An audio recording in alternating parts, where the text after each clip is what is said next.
ilaftale alay sondomo sabatindi muslimi ya dino kamba adwaron felanti ni kanyin duwaron karam alka kola tabaraka wa ta'ala ala be sabatindi la muslimi ya dino kan abe fala muslimi ya dino kan ni ala sonda tabaraka wa ta'ala woto nyum duwaron walti min ngalon ko kila sallallahu alayhi wa sallam wala nyin duwaron di molla woto si wakil bake nyin duwaron no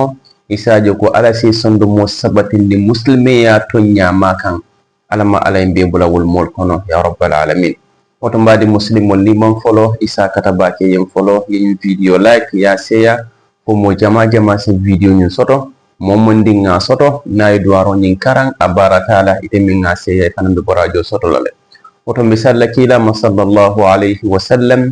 anala namunyul anala saybul anim mu'min bulata kila no sallallahu alayhi wa sallam duwaro wolem muslimu be nyanta purka nole niyano isa jeko niya karang ala sila muslimiya son sembola isa jeko Allah subhanahu wa ta'ala asila muslimiya bambandi sondo mo kono woto duwaron felenti akata bake yano isa jeko ala sinne be son manta be ngola woto mbadi muslimol momon ni lafta bamutude kendolla ani safuna kendolla min yalon koy bitiyata saytanolla kortawla dabarola kundimiŋolla baladimiŋola kijafarolla nite mariyela suudo muka sino min sino ta ya beben si bocawol mambadi muslimol nyin bambutudo ni safuno bitiyata nyilla bake woto asala wakkili bake alayhi soto woto mbadi muslimol alinga duwaro nyim fanan karamba isaje ko fombe si nafa soto je wala muko allahumma ya muqallibal qulub thabbit qalbi ala dinik allahumma ya muqallibal qulub thabbit qalbi ala dinik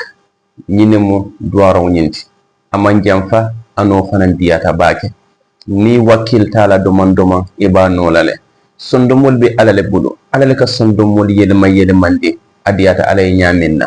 ala be sondomo sabatinde la muslimiya kan bi iznillah nabota ala bul tabaraka wa ta'ala alinga karam ya muqallibal qulub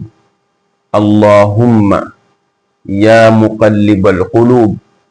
thabbit qalbi ala dinik allahumma ya muqallibal qulub